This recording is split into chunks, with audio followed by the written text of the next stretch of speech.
Buenos días, agradezco su participación en el Congreso de la BioFam 2012 y el título de mi exposición es, como decía el doctor, el veneno de escorpión cubano, Rhopalurus junceus, cóctel de péptidos naturales antitumorales. Bueno, la respuesta así es un cóctel de péptidos naturales ya ha sido previamente respondida por la conferencia de mi colega, en la que hemos logrado identificar y aislar 5 péptidos como componentes de este veneno de escorpión, pero sí les pido que mantengan esa idea porque la vamos a ir viendo a lo largo de nuestra investigación y la presentación de estos resultados. Desde que en 1995 se identificara y aislara la clorotoxina proveniente del escorpión israelí Leiurus quinquestratus, ha habido un salto cualitativo en la investigación de los venenos de escorpión relacionados con el tema del cáncer, de tal forma que en la última década ha habido un aumento significativo de las publicaciones científicas relacionadas con este tema. ¿A qué se debe este salto cualitativo que se ha visto en términos de la investigación científica? Y es que previamente no existía antecedentes debido a que estos venenos son lo suficientemente tóxicos como para que preocuparan a la comunidad científica en términos de encontrar antídotos para sus picaduras más que el efecto antitumoral. Pero el aumento de la resistencia intrínseca que presentan los tipos de cánceres actualmente, incluso la resistencia que desarrollan y la carencia de efectividad de algunos fármacos de la medicina tradicional, han hecho que la comunidad científica se vuelque a buscar otras fuentes naturales para la investigación y la obtención de nuevos agentes antitumorales, y en ese término se enmarcan los venenos de escorpión. Pero adicionalmente a eso, las dianas celulares y los venenos de escorpión, que son los canales iónicos, realmente así habían sido muy poco estudiadas, y hoy día se conoce que los canales iónicos tienen una participación fundamental y prioritaria en el desarrollo de la progresión tumoral. Así que esta combinación de la identificación y la profundización de las dianas celulares presentes en células tumorales y la identificación de su correspondiente principio activo que puede bloquear estos canales celulares y provocar eventos de muerte celular, ha hecho que realmente se convierta en una herramienta terapéutica imprescindible la investigación de los principios activos de venenos de escorpión. ¿Qué características han tenido los venenos de escorpión como grupo o como fuente natural para la investigación del cáncer? En principio, la identificación precisamente de estos péptidos que actúan sobre canales iónicos, pero han sido descritos alrededor de 1 o 2 péptidos precisamente en el grupo de venenos de escorpión que son tóxicos o causan problemas a la salud humana, mientras que los venenos de escorpión que son utilizados en la medicina tradicional, dígase el Butus martensis, que en China se ha empleado durante décadas, durante siglos, para el tratamiento de diferentes dolencias, incluido el cáncer, se han identificado hasta el momento alrededor de 8 o 10 principios activos con potencialidades terapéuticas. Y el otro ejemplo que traemos es precisamente el caso del veneno del escorpión cubano, Rhopalurus junceus, que también ha sido empleado en la medicina tradicional debido a la baja toxicidad que presentan estos dos escorpiones, y hemos identificado hasta el momento 5 principios activos. Esa es la gran diferencia que existe entre los escorpiones que son utilizados en la medicina tradicional y los que realmente presentan potencialidades tóxicas y que de todas maneras han servido como fuente de identificación de componentes. Y lo segundo que caracteriza a los venenos de escorpión como grupo es que presentan, se puede ver en esta lista de células tumorales, presentan una selectividad casi exclusiva sobre tumores de origen epitelial. Solamente un caso, en el caso del escorpión Heterometrus bengalensis, es que hemos observado que existe determinado grado de selectividad sobre células de leucemia, pero parece ser que como grupo, de fuente natural para el tratamiento del cáncer existe una selectividad marcada hacia tumores de origen epitelial. Eso mismo hemos corroborado nosotros en los estudios que hemos realizado previamente y que hemos expuesto ya en varias ocasiones, en varios eventos, en que hemos identificado que los tumores de origen epitelial humanos y murinos son sensibles a la afectación de la viabilidad celular por el veneno de escorpión. Pero además, esta afectación a la viabilidad celular ha estado caracterizada precisamente por una versatilidad en los mecanismos de inducción de muerte celular, en el que hemos observado en algunos casos la condensación de la cromatina, hemos observado la formación de burbujas en membranas características también del evento de apoptosis, y hemos visto también una fragmentación y formación de cuerpos apoptóticos. Todas esas características de la apoptosis y que son inducidas por el tratamiento con el veneno de escorpión. Pero adicionalmente a eso, esa versatilidad de inducción de eventos de muerte celular han estado relacionadas también con la inducción de la apoptosis en células que son mucho más sensibles a la afectación del veneno de escorpión. Igualmente hemos evaluado y presentado en varios eventos el hecho de que el veneno de escorpión realmente causa afectación a la progresión tumoral por varias vías de administración en varios modelos de adenocarcinoma de origen epitelial, confirmando precisamente lo que se ha visto como grupo en términos de fuente natural, que aumenta la selectividad hacia tumores de origen epitelial. Pero no solamente eso, nosotros hemos corroborado también fehacientemente que presenta este veneno de escorpión una inhibición significativa en la aparición de metástasis en pulmones, al punto que existen determinadas dosis que logran en los modelos animales experimentales reducir hasta más del 60% de los nódulos metastásicos en pulmón. Esta combinación de eventos terapéuticos la hemos aprovechado para evaluar también su combinación con agentes antineoplásicos convencionales y hemos podido confirmar y corroborar que presentan una potenciación de los efectos antitumorales de los agentes quimioterapéuticos clásicos cuando son empleados en combinación. A partir de todas estas características y potencialidades que han convertido hace unos cuantos años ya a este veneno de escorpión en una alternativa atractiva para el tratamiento en humanos, hemos querido profundizar en las investigaciones que llevamos a cabo con este producto natural, pero en este caso a través de la afectación de los niveles de expresión de importantes mediadores que representan marcadores celulares de los estadios de los eventos de muerte celular, de apoptosis, necrosis, y que tienen que ver también con la proliferación celular. De ahí que el objetivo de nuestro estudio ha sido, como les mencionaba, profundizar en este estudio a través de la afectación de los niveles de expresión del RNA mensajero de importantes marcadores celulares y, como hemos visto previamente, que hemos identificado ya algunos péptidos, precisamente evaluarlos en parte del panel de líneas celulares tumorales que tenemos a nuestra disposición y adicionalmente a eso verificar la relación de estos marcadores que vamos a ver que los vamos a corroborar en el veneno e identificar su relación también en estos péptidos que han sido identificados. Nos hemos basado fundamentalmente en dos metodologías de estudio. Una metodología basada en estudios inmunocitoquímica y hemos empleado particularmente dos líneas celulares tumorales. GELA, que es carcinoma de Cervix y que es la que trabaja nuestro grupo de trabajo en general,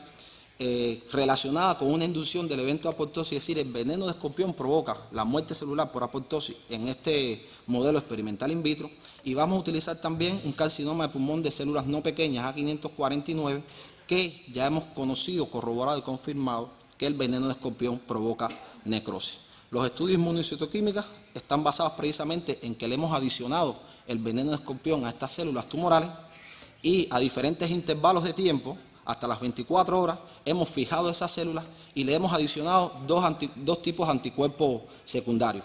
Primero, hemos fijado las células, le hemos adicionado un anticuerpo policlonal obtenido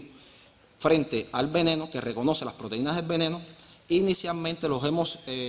visualizado con un anticuerpo fluorescente unido a isotecianato de fluoresceína, que reconoce estos anticuerpos antiveneno. Y en un segundo estudio hemos incluido un anticuerpo secundario, por esta vez unido a la peroxidasa, para corroborar los estudios realizados.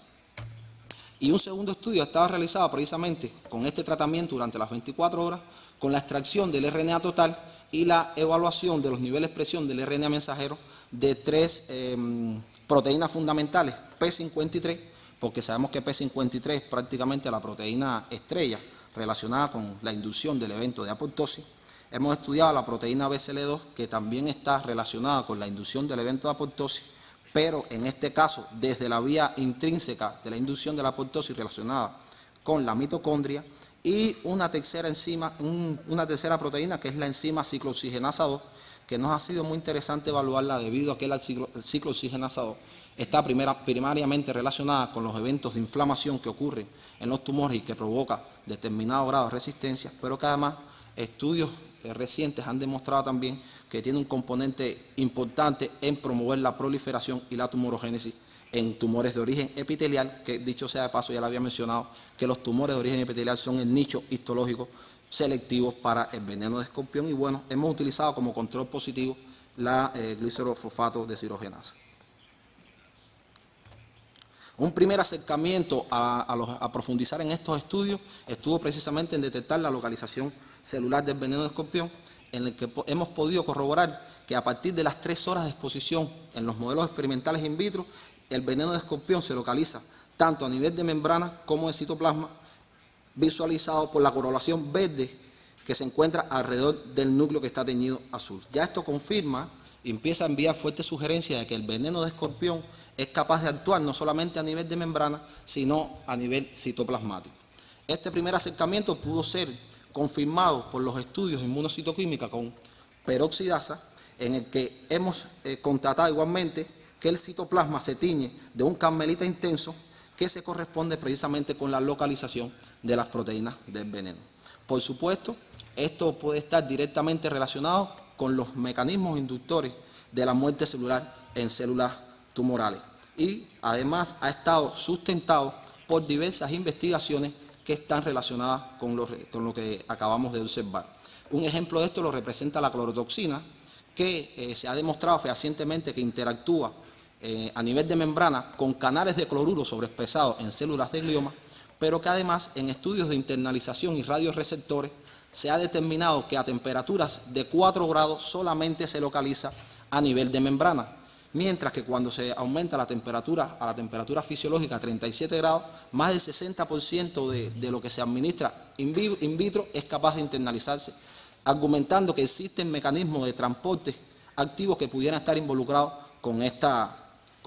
internalización.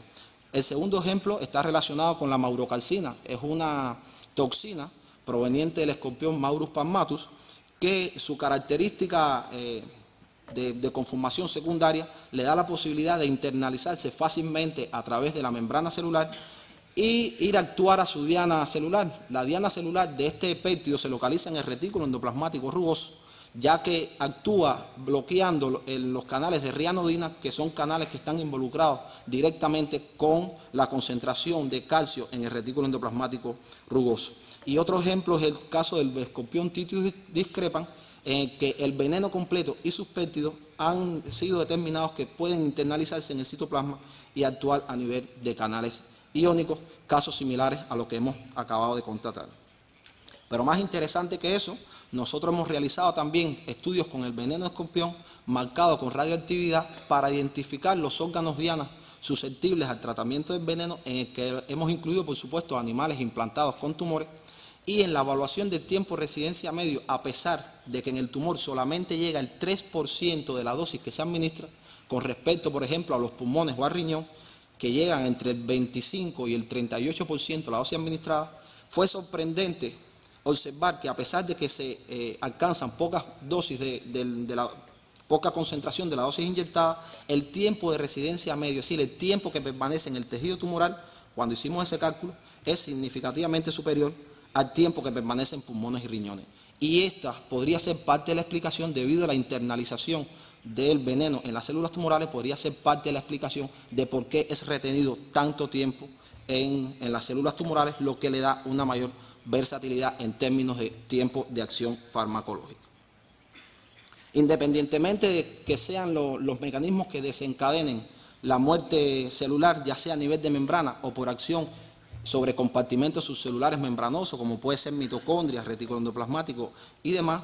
realmente nosotros hemos podido verificar que el veneno de escorpión es capaz de actuar afectando los niveles de expresión de importantes marcadores celulares.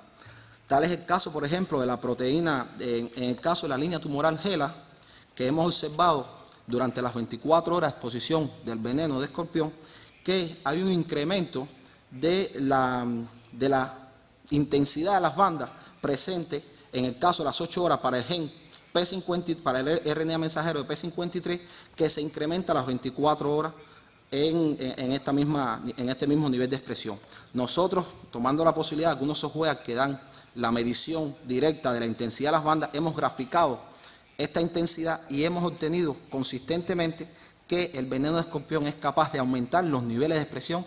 de la proteína del RNA mensajero de P53.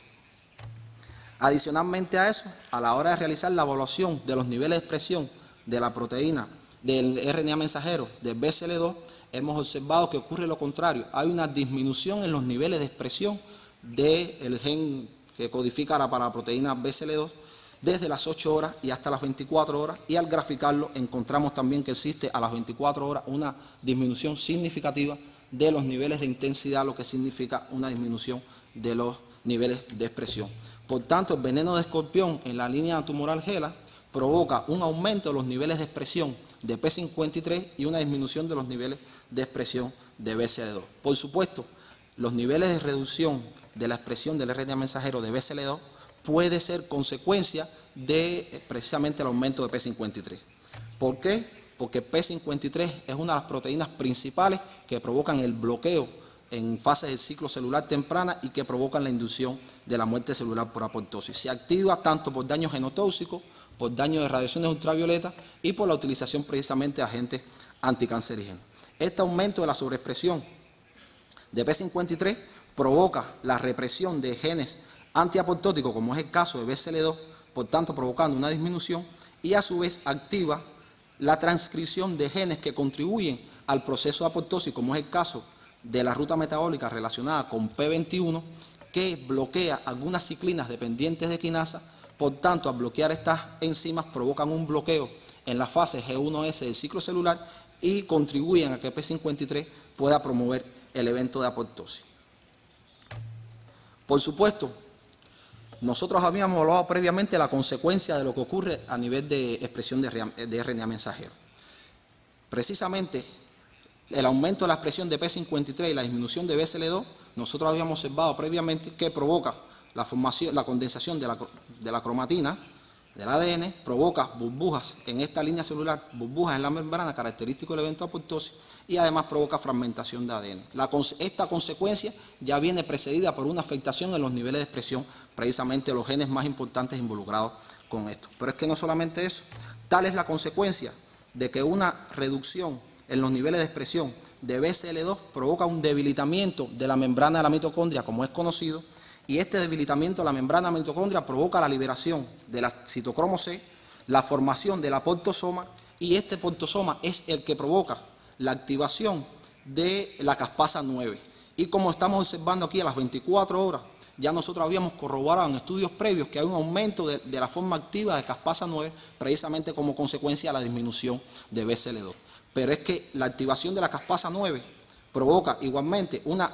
aumento de las formas activas de la caspasa 3. Y la forma activa de la caspasa 3 es la caspasa catalítica que provoca los cortes internucleosomales del ADN. Es decir, hemos podido ver la interrelación entre la afectación de los niveles de expresión de estas proteínas, en el caso de HeLa, que conducen y tienen como consecuencia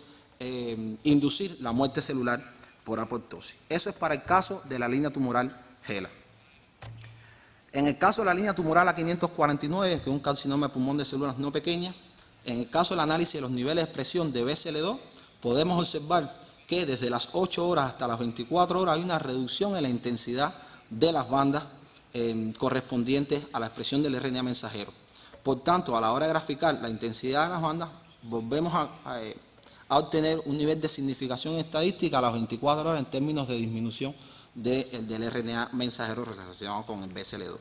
Sin embargo, llama la atención que cuando evaluamos P53 ocurre algo diferente. No hay un aumento de la expresión de P53. Hay una reducción de los niveles de expresión de P53, por tanto, en la línea tumoral de células no pequeñas de pulmón, el veneno de escorpión provoca la reducción de los niveles de expresión de BCL2 y de P53. Por tanto, ya está sugiriendo una ausencia de la inducción de la vía clásica de apoptosis. Es decir, no se va por apoptosis la muerte celular en A549. Y además es importante decir que confirma las diferencias intrínsecas que habíamos visto desde el punto de vista morfológico entre la inducción de la muerte celular en la célula HeLa y en A549, porque ya teníamos los precedentes de que en una se inducía apoptosis y en otra necrosis. Al estar bloqueada la vía y no tener la posibilidad de desarrollar la muerte celular por apoptosis, realmente hay otras vías que rápidamente se activan y provocan un efecto mucho más drástico en el metabolismo celular. Tal es así que podemos poner el ejemplo de la ruta metabólica relacionada con P16 y la proteína de retinoblastoma. P16 hace más o menos lo mismo que P21, bloquean las quinasas, ciclinas dependientes de quinasa, pero el dominio de esta proteína es mucho mayor, prácticamente bloqueando todas las ciclinas,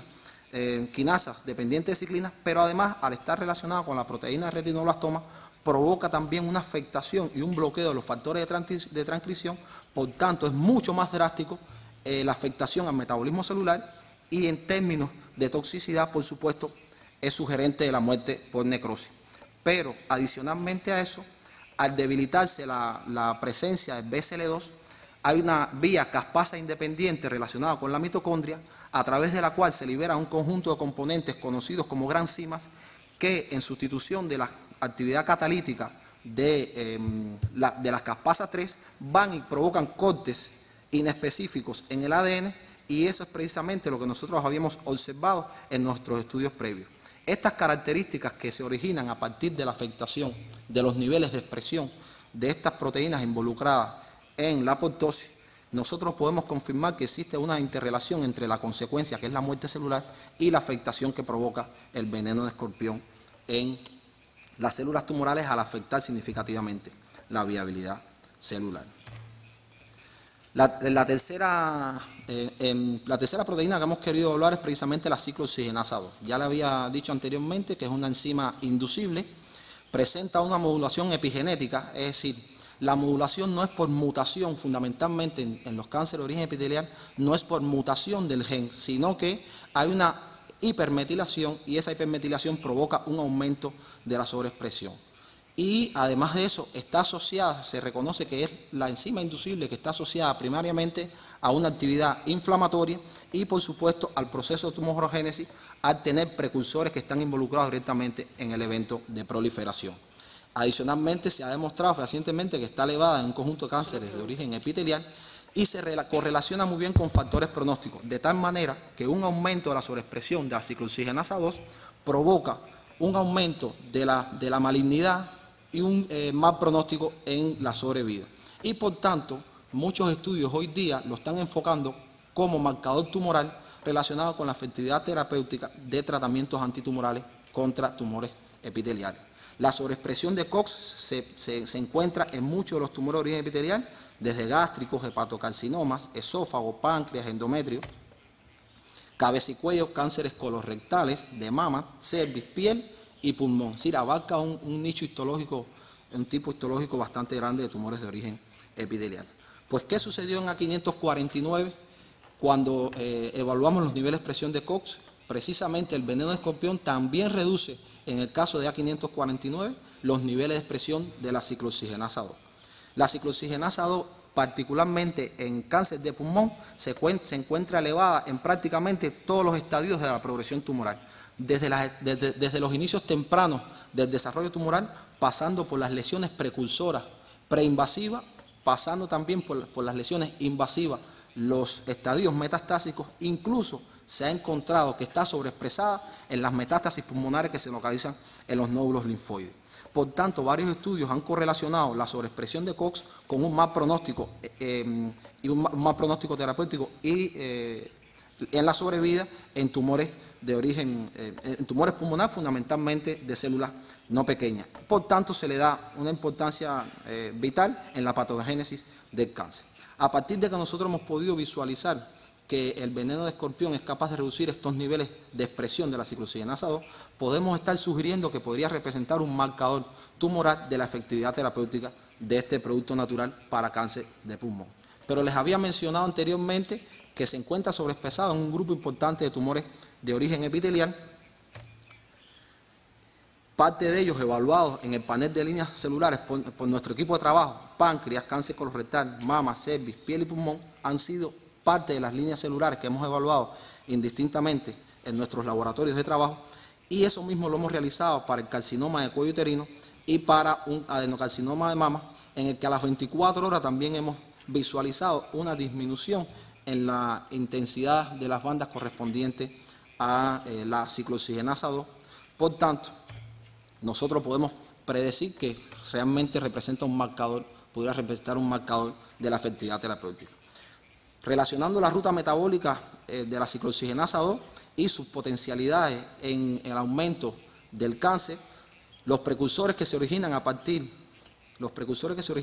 de la prostaglandina 2 son tributarios al desarrollo de diferentes tipos de tumores de origen epitelial, y debido a la importancia que tiene la ciclooxigenasa 2 en esta cascada de desarrollo de diferentes tipos de cáncer, es que se ha utilizado desde hace unos cuantos años los antiinflamatorios no esteroidales para disminuir el efecto nocivo del cáncer. Sin embargo, el efecto de los antiinflamatorios no esteroidales no solamente influye sobre la actividad fisiológica de la ciclooxigenasa 2, sino que también influye sobre la ciclooxigenasa 1, que tiene un papel mucho más fisiológico, y de ahí que han aparecido los eventos adversos fundamentalmente relacionados con eventos del tracto gastrointestinal y afectación al tejido cardíaco. Por tanto, a pesar de que es una terapia novedosa, realmente provoca eventos adversos. Sin embargo, nosotros hemos podido visualizar que tanto en estudios in vitro como in vivo este producto natural no provoca eventos tóxicos, y que la interacción que pudiera tener con respecto a la disminución de la ciclooxigenasa 2 pudiera venir más por modulación de aquellas enzimas que provocan su sobreexpresión, más que por la acción directa de esta enzima en particular, lo que sigue sugiriendo fuertemente emplear la ciclooxigenasa 2 como un marcador de la efectividad terapéutica del veneno de escorpión. Pero es que, como habíamos visto en la conferencia anterior de mi colega, a partir del veneno de escorpión también se han observado potencialidades terapéuticas en estos 5 péptidos que hemos identificado. De ahí que fue interesante evaluar también en estudios in vitro estos 5 péptidos en algunas de las células que tenemos en nuestro panel de evaluación, y viene a corroborar lo que decía también la doctora María Amparo sobre la selectividad que tienen estos péptidos dependientes del tipo celular, de tal manera que las células tumorales están presentando un patrón de sensibilidad dependiente del tipo celular. En el caso del péptido 1, esta línea de adenocarcinoma mamario MDA-MB231 no presenta sensibilidad en el rango de evaluación conveniado desde el punto de vista de los rangos de 4 a 100 microgramos por ml, y habla ya de una sugerencia de especificidad dependiente del tipo celular, y se mantiene la ausencia de afectación a la célula normal que nosotros empleamos en nuestro laboratorio, que es la línea de fibroblasto normal de pulmón MRC5. En el caso del péptido 2 hemos observado que en GELA no presenta sensibilidad en el rango de concentraciones evaluadas. En el caso del péptido 3 hemos observado que igualmente en la línea tumoral GELA, en el rango de concentraciones entre 4 y 100 microgramos por ml, no encontramos una afectación significativa de la viabilidad celular, expresada por la determinación de la concentración citotóxica media. Sin embargo, resulta llamativo que los péptidos 4 y 5 sí presentan una sensibilidad en el rango de concentraciones evaluadas. Por tanto, estamos confirmando que, al parecer, algunos péptidos tienen un nicho selectivo desde el punto de vista histológico. Y, por supuesto, se mantiene que hay una ausencia de afectación a la viabilidad en la línea de fibroblasto de pulmón evaluada por nosotros. Al poseer el péptido 4 y el péptido 5 efectos similares al veneno de escorpión, los hemos tomado como referencia para evaluar el comportamiento de la expresión del P53, BCL2 y la ciclooxigenasa 2. De ahí que, al evaluarlos en los niveles de expresión de la proteína BCL2, hemos observado que tanto el péptido 4 como el péptido 5 inducen una disminución de los niveles de expresión de la proteína BCL2, a la vez que provocan un aumento en los niveles de expresión de P53, lo que está hablando de que individualmente estos péptidos son capaces de inducir la muerte celular por el evento de apoptosis. Por supuesto, al incluir en la evaluación la ciclooxigenasa 2, observamos que también hay una disminución de la expresión de la ciclooxigenasa 2. Por tanto, esta combinación de la inducción de apoptosis y la disminución de la ciclooxigenasa 2, que está relacionada con la proliferación celular, nos está diciendo y nos está sugiriendo que precisamente hay un bloqueo en el momento de la fase del ciclo celular que se relacionan con la proliferación celular. Por tanto, estos péptidos afectan ese fragmento del ciclo celular. Y lo que sí nos llama la atención también, que la confluencia de los efectos individuales de cada uno de estos péptidos que está presente en el veneno, podría estar precisamente en el caso de A549, podría estar induciendo y confirmando una vez más la muerte celular por necrosis. Pero es que no solamente ahí, nosotros hemos querido hacer un acercamiento a los estudios in vivo que pudieran representar las potencialidades terapéuticas de estos péptidos, y hemos empleado un modelo de adenocarcinoma mamario murino que ha sido muy bien estandarizado en nuestro laboratorio, y en los estudios in vitro nosotros hemos vuelto a ratificar que el péptido 4 en esta línea particular de adenocarcinoma mamario murino, el péptido 4 y el péptido 5 presentan niveles de concentración citotóxica media inferiores a uno de ellos, similar a lo que ocurre para el péptido 1, mientras que el péptido 2 y el péptido 3 están fuera, en términos de concentración citotóxica media, están fuera del rango de concentración evaluada, por lo que se consideran que tienen una menor afectación a la viabilidad. Utilizando el mismo protocolo que hemos empleado para el veneno de escorpión en términos de implantación del tumor en los animales, iniciando la administración del producto desde el día 10 y hasta el día 21, y el día 21 hemos sacrificado varios animales por grupos experimentales, hemos extraído el tumor, los hemos pesado, hemos hecho un análisis histopatológico, hemos evaluado algunos marcadores. Particularmente nos hemos basado en la afectación en los estudios in vivo que provocan el péptido 3, 4 y 5. Como habíamos visualizado en el caso de los estudios in vitro, en el caso del péptido 3 existe una relación dosis-respuesta en términos de reducción de la progresión tumoral. Sin embargo, esta reducción de la progresión tumoral no fue significativo empleando este péptido. Sin embargo, en el caso del péptido 4 y el péptido 5, sí ha habido, además de haber una relación dosis-respuesta, sí ha habido una afectación significativa de la progresión tumoral, fundamentalmente a las dos últimas dosis empleadas de 3,7 y 7,34 miligramos por kilogramo. Tomando como referencia esta última dosis de 7,34, en el caso de los tres péptidos, nosotros hemos querido evaluar cuál es la correspondencia entre el efecto antitumoral y los niveles de expresión ya en el tumor de la ciclooxigenasa 2. De ahí que al evaluar los niveles de expresión de RNA mensajero, nosotros hemos podido visualizar que tanto el péptido 4 como el péptido 5 provocan una reducción de los niveles de expresión de la ciclooxigenasa 2 ya presente en el tumor, lo que está enviando un fuerte mensaje de que la ciclooxigenasa 2 sigue sugiriéndose como un marcador potencial terapéutico en el caso del veneno de escorpión y los péptidos. Pero como nosotros hemos tomado también el peso de los tumores, hemos realizado una comparación en términos del peso del tumor y la reducción de los niveles de expresión de la ciclooxigenasa 2, y hemos podido ver que tanto el péptido 4 como el péptido 5 tienen una reducción significativa del peso tumoral y se relaciona con una reducción de los niveles de expresión. Por tanto, existe una correlación directa entre la disminución de la progresión tumoral y la disminución de los niveles de expresión de la ciclooxigenasa 2, que ya les mencionaba que tiene un componente importante desde el punto de vista de la inflamación y la proliferación. A nivel de conclusión, nosotros hemos podido verificar que el efecto del veneno sobre las células tumorales puede ser iniciado tanto a nivel de membrana como desde el compartimiento celular por interacción con algunos componentes subcelulares. La disminución de los niveles de expresión del RNA mensajero relacionado con la ciclooxigenasa 2 y que se relacionan con la afectación a la viabilidad celular y a la progresión tumoral promueven a esta enzima como un marcador potencial para determinar la eficacia terapéutica del veneno de escorpión y de los péptidos presentes en él. El veneno de escorpión, a través de estos péptidos bioactivos que contienen en su composición, es capaz de modificar el estatus de estos importantes marcadores celulares, afectando potencialmente el estado proliferativo, invasivo y metastásico en células tumorales. Estas características que hemos resaltado en la conferencia de hoy ratifican una vez más a este producto natural como una posibilidad terapéutica real y atractiva para su uso en humanos, y además a sus componentes como una variedad prometedora de agentes antitumorales de similares características. Muchas gracias.